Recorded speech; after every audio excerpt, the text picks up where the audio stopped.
اعوذ باللہ من الشیطان الرجیم بسم اللہ الرحمن الرحیم۔ پچھلی آیت میں اللہ تعالیٰ نے یہ بات ارشاد فرمائی تھی کہ قیامت کے دن مشرکوں کو اس بات کا خوب اندازہ ہو جائے گا ان القوۃ للہ جمیعا، بے شک قوت اور طاقت ساری کی ساری اللہ کے اختیار میں ہے۔ اب اسی آیت کی اگلی آیت میں وضاحت ہے کہ کس طرح انہیں یہ ظاہر ہوگا کہ طاقت ساری کی ساری اللہ کے پاس ہے۔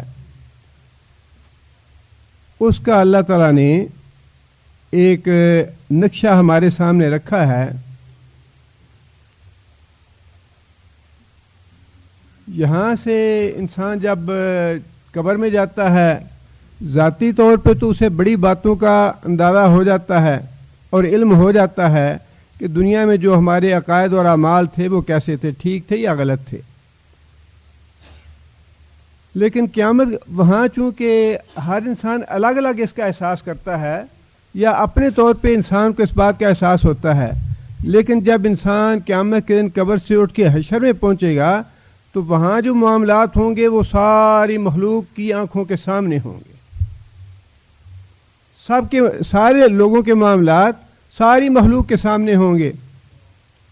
اس لیے اللہ تعالیٰ نے حشر کے میدان میں جو معاملات ہوں گے ان میں سے ایک معاملے کا نقشہ کھینچا ہے اور بڑے اچھے الفاظ میں، واضح الفاظ میں شرک کرنے والے اور جو شریک ٹھہرائے گئے تھے ان کی بات بتائی ہے کہ ان کا معاملہ آپس میں کیسا ہوگا اس روز۔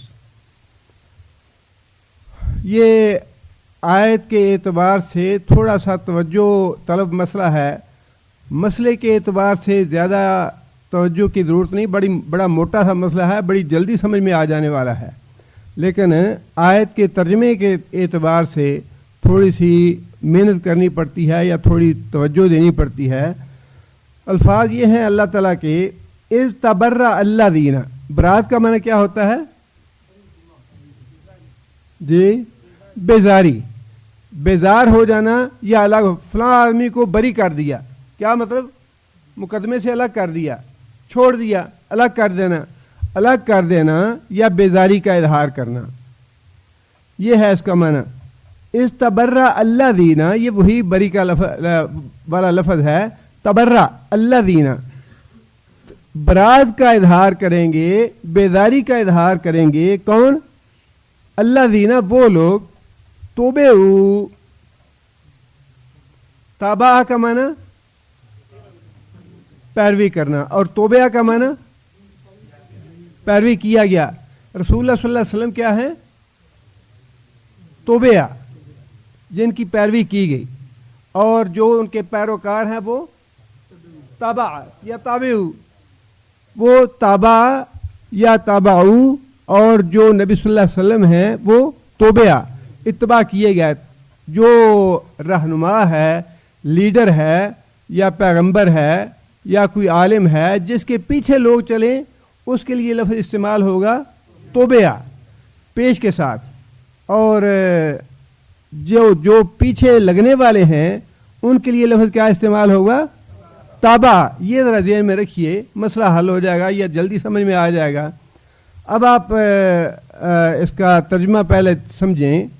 استبرأ الذین توبعوا، جب علیحدگی کا اظہار کریں گے، بیزاری کا اظہار کریں گے وہ لوگ جن کی پیروی کی گئی۔ دنیا میں جو عالم تھے، مجتہد تھے، پیر صاحب تھے، مرشد صاحب تھے، وہ کیا کریں گے؟ اظہار بیزاری کریں گے۔ وہ کیا کریں گے؟ اظہار، اور یہ حشر کے میدان کا مسئلہ ہے، وہاں یہ بات ہوگی۔ کس سے بیزاری کا اظہار کریں گے؟ من الذین اتبعوا، من الذین، ان لوگوں سے، اتبعوا، جنہوں نے ان کی پیروی کی، جنہوں نے ان کی پیروی کی۔ اب بات سمجھنے کے لیے کسی ایک کا آپ ذہن میں تصور رکھ لیجیے.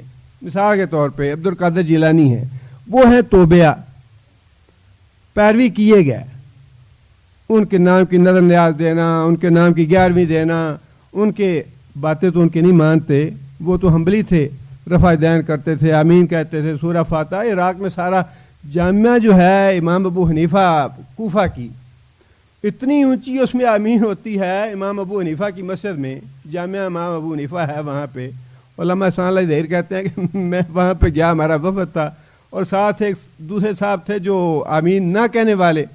نماز میں کھڑے ہوئے تو اتنی اونچی آواز سے آمین ہوئی, میں نے کونی بھی ماری آمین کے دوران کہ سنو تم, جامعہ امام ابو حنیفہ میں یہ ہو رہا ہے اور ابو حنیفہ کا نام لے کے تم کیا کہتے ہو. وہی معاملہ ہے.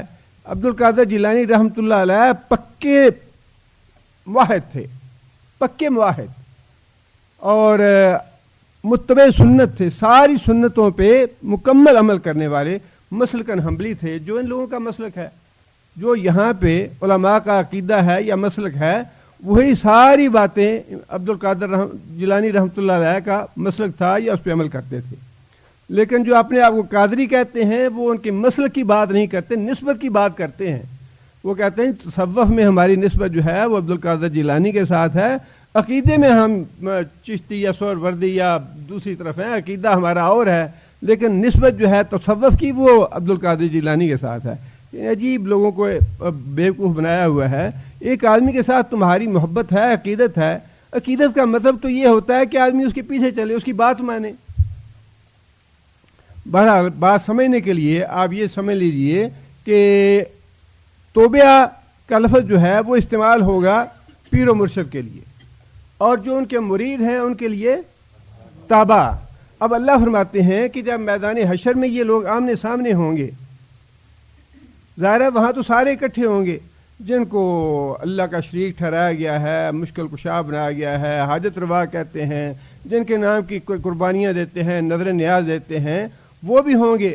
اور جو ان کے پیچھے چلنے والے ہیں, ان کا نام لینے والے, ان کے قصے کہانیاں سنانے والے, اور قصے کہانیاں تو اللہ تعالیٰ معاف کرے, تو یعنی دل کانپ جاتا ہے کہ دین کا نام لے کے یا کتاب و سنت کا نام لے کے لوگوں کو کس طرح قصے کہانیوں میں بیوقوف بنایا جاتا ہے, اور کس طرح ان کا وقت برباد کیا جاتا ہے, کس طرح ان کی دنیا بھی برباد کرتے ہیں, کس طرح ان کی عاقبت بھی برباد کرتے ہیں. مجھے کسی نے کیسٹ دی سننے کے لیے, اس میں وہی عبد القادر جیلانی رحمۃ اللہ علیہ کے 2 واقعات دیے ہوئے ہیں. ایک واقعہ تو یہ ہے کہ عبد القادر جیلانی رحمۃ اللہ علیہ کا دھوبی فوت ہو گیا. آپ لوگوں نے بھی سنا ہوگا. یہ قبر میں گیا تو منکر نکیر نے پوچھا کہ من ربوں کا, کہتا ہے عبد القادر جیلانی کا دھوبی ہوں. اس نے پھر پوچھا کہ من نبیوں کا, اس نے کہا میں عبد القادر جیلانی کا دھوبی ہوں. پھر اس نے پوچھا ما دینوں کا, پھر اس نے کہا کہ میں عبد القادر جیلانی کا دھوبی ہوں. اس نے کہا یہ کیا, میں کیا پوچھتا ہوں, تم کیا جواب دیتے ہو. اب آگے یہ ہے کہ اللہ نے آواز دی کہ یہ میرے راتوں کو جاگنے والے عبد القادر جیلانی کا مرید ہے, اس سے سوال جواب نہ کرو. اب یہ دین کی باتیں ہیں. کس طرح لوگوں کی عاقبت بھی برباد ہو رہی ہے اور دنیا بھی برباد ہو رہی ہے. دنیا میں نظریں نیازیں اور دولت اور مال ٹھولتے ہیں, کھینچتے ہیں لوگوں کا, لوٹتے ہیں, اور آخرت جو ہے وہ اس طرح سے برباد کر رہے ہیں. اور دوسرا واقعہ تو اس سے بھی بڑھ کے ہے جی. میں نے ایک اچھے بھلے عالم فاضل آدمی بیٹھا, قرآن کی آیتیں بھی پڑھتا ہے, حدیثیں بھی پڑھ رہا ہے, لوگوں کو واعظ کر رہا ہے, کہتا ہے میں 3 جگہ پہ جمعہ پڑھاتا ہوں. اب پتہ نہیں وہ کیا وقت مقرر کیے ہوئے ہیں 3 وقت جمعہ پڑھانے کے, اور اس کے بعد لندن جاتا ہوں, وہاں جا کے تقریریں کرتا ہوں, وہاں جا کے لوگوں کو واعظ کرتا ہوں. اور واقعہ یعنی اس طرح کا عجیب و غریب, اللہ تعالیٰ معاف کرے, نہ قرآن ہے, نہ سنت ہے, نہ حدیث ہے, نہ نبی صلی اللہ علیہ وسلم کی سیرت طیبہ ہے, کچھ بھی نہیں ہے, لیکن لوگ ہیں کہ واہ واہ کر رہے ہیں اور نعرے لگا رہے ہیں. ایک سیٹھ صاحب تھے, ان کے سیکرٹری کا نام, خزانچی کا نام عبد القادر تھا. وہ سیٹھ صاحب فوت ہو گئے. سیٹھ صاحب کو جا کے فرشتوں نے سوال جواب کیے, تو انہوں نے عبد القادر کو بلانا شروع کر دیا, او عبد القادر, او عبد القادر. انہوں نے کہا کہ ہم تم سے سوال پوچھ رہے ہیں, یہ کوئی منڈی ہے, تم آپ نے سیکرٹری کو بلا رہے ہو. اس نے 10 دفعہ بلایا, عبد القادر کا نام لیا, تو 11ویں دفعہ قبر پھٹی اور عبد القادر جیلانی قبر کے اندر آ گئے. کہ تم نے عبد القادر اپنے کو بلایا تھا، وہ تو نہیں آیا، میں آ گیا ہوں تمہاری مدد کرنے کے لیے۔ اب یہ دین ہے یا مذاق ہے دین سے؟ وہی جو بات اللہ نے فرمائی کہ دین کو کھیلو تماشا بنا لیا تم نے۔ یہ کوئی ہدایت کی باتیں ہیں یا دین کی باتیں ہیں یا قرآن کی سند ہے اس کے لیے یا حدیث کی سند ہے؟ اللہ کے رسول نے کوئی ایسی باتیں بتائی ہیں ہمیں؟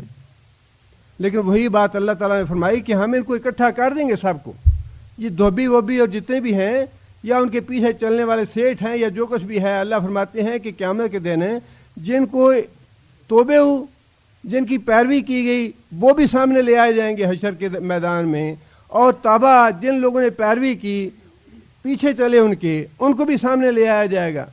اللہ فرماتے ہیں کہ جب میدان حشر میں یہ اکٹھے ہوں گے تو اس وقت اپنی آنکھوں کے سامنے اللہ کی عدالت کو دیکھ کے، جہنم کا عذاب دیکھ کے اور فرشتوں کو دیکھ کے، جو توبہ پیروی کیے گئے لوگ، جن کو لیڈر بنایا ہوا تھا، جن کو پیر و مرشد کہتے تھے، جن کے نام کی نظریں نیازیں دیتے تھے، حاجت روا اور مشکل کشا بنایا ہوا تھا، وہ خود اللہ فرماتے ہیں تبرہ اللہ دیا، تبرہ وہ بیزاری کا اظہار کریں گے ان لوگوں کے بارے میں الذین اتبعوا جنہوں نے ان کی پیروی کی، ورعاب العذاب اور عذاب کو دیکھ لیں گے۔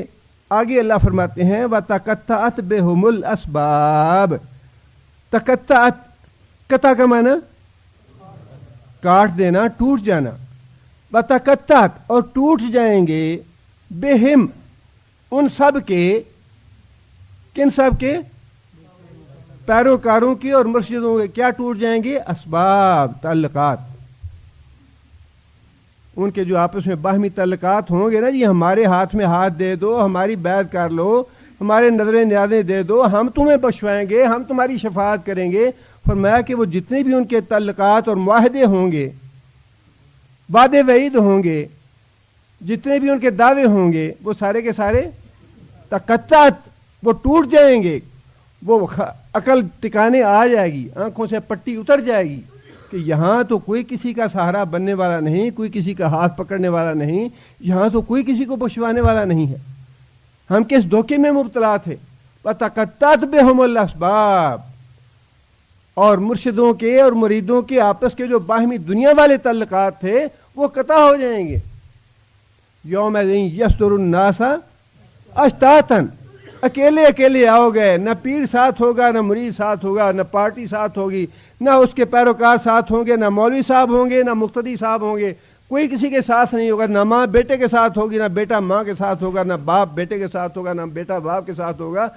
فرمایا کہ اکیلا اکیلا ہر آدمی آئے گا اور اکیلا اکیلا حساب دے گا، کوئی کسی کے ساتھ حساب دینے والا نہیں ہوگا اور کسی دوسرے کا بوجھ اٹھانے والا نہیں ہوگا۔ وَلَا تَزِرُ وَازِرَةٌ وِزْرَ أُخْرَىٰ، اللہ نے ساری باتیں بڑے واضح الفاظ میں بتا دی ہیں۔ انسان کو اب دھوکہ اور فریب میں نہیں آنا چاہیے کہ نہیں جی نہیں، یوں نہیں تو یوں ہو جائے گا، قرآن سے زیادہ اچھی کتاب کوئی نہیں ہے، ہونا وہی ہے جو قرآن میں لکھا ہے۔ جو ہمارے اپنے دعوے ہیں یا جو ادھر ادھر کی باتیں ہیں، جی کتاب میں لکھا ہے، سلیبس میں لکھا ہے، نصاب میں لکھا ہے، فلاں لکھا ہے، فلاں لکھا ہے، وہ کچھ بھی نہیں ہے۔ سلیبس ایک ہی ہے، لٹریچر ایک ہی ہے، کتاب ایک ہی ہے جو ہدایت کا راستہ دینے والی ہے، اور سچ وہی ہوگا جو اس کتاب میں لکھا ہے، ہونا وہی ہے جو اس کتاب میں لکھا ہے۔ فرمایا کہ ان کے آپس کے جو تعلقات ہیں، جو ان کے آپس کے وعدے وعید تھے، وہ سارے کے سارے منقطع ہو جائیں گے، وہ سارے کے سارے ختم ہو جائیں گے۔ اب ان کی اظہار بیزاری کیا ہوگی؟ وہ کہیں گے یا اللہ، یہ جو کہتے ہیں کہ ہم تمہارے نام کی نظریں دیتے تھے، ہم تو ان سے ویسے ہی بیزار ہیں، ہم تو اس بات کا اعتراف ہی نہیں کرتے کہ واقعی یہ ہمارے پیچھے چلنے والے تھے، یہ پتہ نہیں کون لوگ ہیں، ہم ان کی ذمہ داری قبول کرنے کے لیے تیار نہیں، یا اللہ ان کو الگ کر دے ہم سے۔ اب آگے دیکھیے آگے کیا ہے کہ وہ جو پیچھے چلنے والے تھے، جنہوں نے نظریں نیازیں دی ہوں گی اور جنہوں نے بڑی امیدیں باندھ رکھی ہوں گی، اب ان کا رد عمل کیا ہوگا؟ ظاہر ہے کہ آپ ایک آدمی کو اس پہ بڑا بھروسہ کر لیتے ہیں اور آپ کے بھروسے کے بالکل برعکس آپ کو دھوکہ دے دیتا ہے وہ آدمی، آپ نے 50 لاکھ 60 لاکھ آدمی کسی کو بزنس کے لیے دے دیا, بڑا آپ کا قابل اعتماد آدمی تھا, یہ بڑا نیک ہے, بڑا متقی ہے, پرہیزگار ہے. جب آپ پاکستان جاتے ہیں یا ہندوستان جاتے ہیں, او جی کے پاس ہے وہ سارا ڈوب گیا. وہ 50-60 لاکھ یا 1 کروڑ روپیہ جو بھی آپ نے دیا تھا, اب آپ کا رد عمل تو کچھ نہ کچھ ہوگا نا. آپ تو کہیں گے یار میں تو بڑا نمازی, بڑا پرہیزگار اور بڑا نیک آدمی اور امانت دار آدمی سمجھتا تھا, اور یہ کہہ رہا ہے کہ سارے کا سارا پیسہ جو ہے اور اس نے اپنے محل بنا لیے, کوٹھیاں بنا لی, اپنا فلاں بنا لیا, فلاں بنا لیا, اور مجھے یہ کہہ رہا ہے کہ یہ تو سارا پیسہ ڈوب گیا ہے, فائدہ نہیں ہوا. اب کچھ نہ کچھ رد عمل تو ہوگا نا آپ کا, کس نے میرا بیڑا غرق کر دیا, میری ساری زندگی کمائی جو ہے وہ تباہ کر دی. اب وہی رد عمل جو ہے جو انسان کی مزاج اور فطرت کا حصہ ہے وہ وہاں بھی ظاہر ہوگا. اللہ فرماتے ہیں کہ وہ جو پیروکار ہوں گے اب وہ کہیں گے وَقَالَ الَّذِينَ اتَّبَعُوا, اور کہیں گے وہ لوگ جنہوں نے پیروی کی دنیا میں, جو مرید بنے ہوئے تھے, جو پیچھے چلنے والے تھے, انہیں جب یہ پتہ چلے گا کہ ہمارا تو سارا سرمایہ ڈبو دیا ان لوگوں نے, ہمیں تو دھوکہ دیا انہوں نے, ہمارے ساتھ فریب ہوا ہے. اللہ فرماتے ہیں کہ پھر وہ یہ کہیں گے جو پیروی کرنے والے تھے, لو ان لنا کرتن, لو اے کاش, ان لنا کبھی ہو ہمارے لیے, کرتن, کرہ کا معنی پلٹنا, کرتن پلٹنا دنیا میں دوبارہ. افسوس یا کاش کبھی ایک دفعہ ہم دوبارہ اس دنیا میں جائیں جس دنیا میں انہوں نے ہمیں بیوقوف بنایا, ہمارا مال لوٹا, ہمیں اپنے پیچھے لگایا, ہمیں دھوکہ اور فریب دیا. کاش کبھی اس دنیا میں دوبارہ ہم چلے جائیں ایک دفعہ. فَنَتَبَرَّأَ مِنْهُمْ, نَتَبَرَّأَ, ہم بھی اظہار بیزاری کریں ان سے, انہیں ہم یہ کہیں کہ تم تو بیوقوف ہو, تم تو بے بس ہو, تم تو ہمارے جیسے آدمی ہو, تمہارے ہاتھ میں کچھ نہیں ہے. ہم ساری وہ باتیں جو آج محسوس کر رہے ہیں ان کے سامنے کہہ ڈالیں, خواہ ان کی بےزتی ہو یا گستاخی ہو یا توہین ہو. اس وقت انسان کی آنکھوں سے پٹی کھل جائے گی کہ ایسی بات کہنا کہ تم بھی ہمارے جیسے بشر ہو یا ہمارے جیسے آدمی ہو, یہ گستاخی نہیں, یہ حقیقت ہے کہ عبد القادر جیلانی ہمارے جیسے آدمی تھے, لیکن اپنے ایمان اور تقویٰ کی وجہ سے مقام ان کا ہے, لیکن بشریت کے اعتبار سے وہ ہم جیسے تھے. اپنے ایمان کی وجہ سے, اپنے نبوت کے منصب کی وجہ سے, اپنے ایمان کی وجہ سے, اللہ کے قربت کی وجہ سے نبی کا مقام اور مرتبہ بڑا بلند ہے. لیکن جب اللہ تعالیٰ نے خود فرمایا کہ اے نبی ان سے کہو قل انما انا بشرم, کہ بشری تقاضے میرے اندر بھی تمہارے ہی جیسے ہیں. بشری تقاضے جو ہے اس میں گستاخی والی بات نہیں ہے, نہ توہین والی بات ہے, بلکہ عقیدہ جو ہے وہ سیدھا کرنا چاہیے. عبد القادر جیلانی کے 11 ہاتھ نہیں تھے یا 20 پاؤں نہیں تھے. عبد القادر جیلانی کے 2 ہاتھ تھے, 2 پاؤں تھے, 2 ہی آنکھیں تھیں, 2 ہی کان تھے. جس طرح ہم انسان ہیں ویسے ہی انسان تھے. اب ثابت یہ کیا ہے, وہ بخاری شریف کی حدیث ہے کہ جب انسان نوافل ادا کرتے کرتے اللہ کے بڑا قریب بن جاتا ہے, میں اس کے ہاتھ بن جاتا ہوں, میں اس کے پاؤں بن جاتا ہوں, میں اس کی آنکھیں بن جاتا ہوں, میں اس کے کان بن جاتا ہوں, اور پھر جو مانگتا ہے وہ میں اس کو دیتا ہوں. یہ واقعی حدیث بالکل صحیح ہے. لیکن وہی بات ہے کہ یضل بہ کثیرا ویہدی بہ کثیرا, جب بنیاد غلط رکھ لی اپنے عقیدے کی اور غلط راستے کے لیے انتخاب کر لیا, تو پھر ہر بات سے گمراہی کا ثبوت انسان تلاش کرتا ہے. وہی حدیث جس کا اصل مفہوم یہ ہے کہ جب انسان کے اللہ فرماتا ہے کہ میں اس کے ہاتھ بن جاتا ہوں, جس کا مطلب یہ ہے کہ انسان کے ہاتھ جو ہیں وہی کام کرتے ہیں جو اللہ چاہتا ہے. انسان کی آنکھیں جب بن جاتا ہے, انسان اللہ کی آنکھیں بن جاتا ہے, تو اس کا مطلب یہ ہے کہ انسان کی آنکھیں صرف وہی دیکھتی ہیں جو اللہ دکھانا چاہتا ہے. کان بن جاتا ہے اللہ تعالیٰ انسان کے, مطلب یہ ہے کہ وہ کان جو ہیں حرام چیز سننے کے لیے تیار نہیں ہوتے. جو صرف اللہ اجازت دیتا ہے وہ کان دیکھتے ہیں, وہ سنتے ہیں, آنکھیں دیکھتی ہیں, یا ہاتھ کرتے ہیں یا پاؤں وہ کرتے ہیں. اب اسی حدیث سے ان صاحب نے بات یہ ثابت کی ہوئی. اچھا تم پوچھو گے یہ ولی دیکھتے کیسے ہیں, یہ ولی سنتے کیسے ہیں دور سے, یہ ولی تو مردہ قبروں میں پڑے ہیں. تو جب اللہ نے یہ فرمایا کہ میں تمہارے کان بن جاتا ہوں, اللہ دور سے سنتا کہ نہیں سنتا؟ تو جب اللہ کان بن جائے گا تو دور سے ولی نہیں سنے گا. اور جب اللہ آنکھیں بن جائے گا، اللہ دور سے دیکھتا کہ نہیں دیکھتا؟ جب اللہ دور سے دیکھتا ہے تو ولی کی آنکھیں کیوں نہیں دیکھتی دور سے؟ اب دیکھیں کہ گمراہی کے لیے تو بڑی، اور پھر جہاں جس طرح کے ان پڑھ لوگ ہیں پاکستان میں، ہندوستان میں، یا جاہل لوگ ہیں، ان کے لیے تو بڑی کبھی دلیل ہے یہ کہ واقعی ولی جو ہیں ان کی آنکھیں بھی اللہ بنتا ہے، ان کے کان بھی بنتا ہے، ان کے ہاتھ اور پاؤں بنتا ہے، جو کچھ وہ کرنا چاہتے ہیں وہ کر لیتے ہیں، اور سارا کچھ وہ حدیثوں نے ثابت کیا ہوا ہے۔ اب اللہ تعالیٰ یہ فرما رہے ہیں کہ قیامت کے دن جو پیچھے چلنے والے تھے، جب ان کے سامنے حقیقت کھل جائے گی، جب انہیں یہ پتہ چل جائے گا کہ یہ تو قوت جو ہے، طاقت ساری کی ساری اللہ کے اختیار میں ہے، شفاعت ساری کی ساری اللہ کے اختیار میں ہے، جنت اور دوزخ جو ہے وہ تو ساری اللہ کے اختیار میں ہے، تو اس وقت وہ کہیں گے کہ یہ ایک حسرت ہے، خواہش ہے جو کہ پوری ہونے والی نہیں ہے۔ لیکن اللہ تعالیٰ نے یہ بتا دیا کہ اس حسرت سے تم بچے رہنا، ایسا نہ ہو کہ تم بھی ان لوگوں میں شامل ہو جو صرف حسرت ہی کر سکے قیامت کے دن، کہ کاش ایسے ہو جائے، کاش ایسے ہو جائے، حالانکہ یہ ہونے والا نہیں ہے۔ فرمایا کہ حسرت یہ کریں گے، کاش ہم ایک دفعہ دنیا میں چلے جائیں، جس طرح ان لوگوں نے ہمیں ذلیل اور خوار کیا ہے یہاں آ کے حشر کے میدان میں، ویسے ہی دنیا میں ہم بھی انہیں ذلیل اور خوار کریں، ہم بھی ان کی بے عزتی کریں، ہم بھی ان سے اظہار بیزاری کریں۔ تبرأ منہم کما تبرؤوا منا، جس طرح میدان حشر میں تم نے ہم سے اظہار بیزاری کیا ہے، ویسا ہی ہم بھی تم سے اظہار بیزاری کریں دنیا میں جا کے۔ آگے پھر اللہ فرماتے ہیں کذالک، اسی طرح یریہم اللہ، دکھائے گا ان کو اللہ تعالی، اعمالہم حسرات علیہم، ان کے اعمال حسرات، حسرت کا معنی ندامت اور شرمندگی،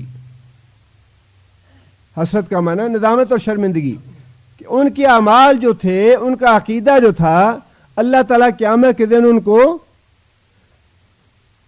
ندامت میں مبتلا کر دے گا، ان کو شرمندگی میں مبتلا کر دے گا۔ ان کا وہی عقیدہ کہ حضرت صاحب بخشوا لیں گے، حضرت صاحب سے نسبت جو ہے یہی کافی ہے بخشنے کے لیے، یہ جو عقیدہ ہے یہ بھی ان کے لیے قیامت کے دن باعث ندامت بن جائے گا۔ پھر جو دنیا میں وہ اعمال کرتے رہے، غیر اللہ کے نام کی نظریں نیازیں دیتے رہے، چڑھاوے چڑھاتے رہے، مشکل کشا مانتے رہے، حاجت روا مانتے رہے، اللہ فرماتے ہیں کہ یہ جتنے بھی باطل عقائد ہیں جو کتاب و سنت سے ثابت نہیں ہیں، یہ سارے کے سارے قیامت کے دن ان کے لیے باعث ندامت بن جائیں گے، باعث حسرت بنے گی، کاش ہم یہ عقیدہ نہ رکھتے، کاش ہم عقل سے کام لیتے اور معاملے کو دنیا میں سمجھتے، لو کننا نسمع و ناقل ما کننا فی اصحاب السعیر۔ اللہ تعالیٰ نے بڑی وضاحت کے ساتھ یہ بات ارشاد فرمائی ہے، حالانکہ یہ اللہ تعالیٰ کو بھی معلوم ہے، اور اللہ تعالیٰ نے بار بار قرآن مجید میں ارشاد فرمائی ہے یہ بات کہ ایسا ہوگا نہیں کہ دنیا میں آ جائے کوئی فرق۔ اللہ تعالیٰ فرماتے ہیں کہ وہ حشر تو بڑی دور کی بات ہے۔ سورہ مومنون میں اللہ تعالیٰ فرماتے ہیں حتی جاء احدہم الموت، جب موت آتی ہے اسی وقت انسان یہ تمنا کرنی شروع کر دیتا ہے، قال رب ارجعونی لعلی اعمل صالحا فیما ترکت۔ موت کے وقت ہی انسان کی آنکھیں کھل جاتی ہیں، پٹی اتر جاتی ہے۔ اللہ فرماتے ہیں کہ جیسے ہی موت آتی ہے، حتی جاء احدہم الموت قال رب ارجعونی، انسان کہتا ہے اوہو یا اللہ مجھے ایک دفعہ پھر دنیا میں بھیج دے، ابھی تو دنیا سے گیا بھی نہیں، ابھی تو میت دنیا میں ہی پڑی ہے۔ فرمایا کہ میت دنیا میں ہی ہوتی ہے، یہ وہ ایک گھنٹہ بھی نہیں گزرتا موت کو، اسی وقت احساس ہو جاتا ہے کہ میں تو بیڑا غرق کر کے آ گیا اپنا، میں نے تو زندگی ساری برباد کر لی اپنی۔ رب ارجعونی، یا اللہ ایک دفعہ مجھے واپس بھیج دے دنیا میں، لعلی اعمل صالحا، تاکہ میں کوئی نیکی کر لوں، اپنا عقیدہ صحیح کر لوں۔ فیما ترکتو، کہاں بھیج دے؟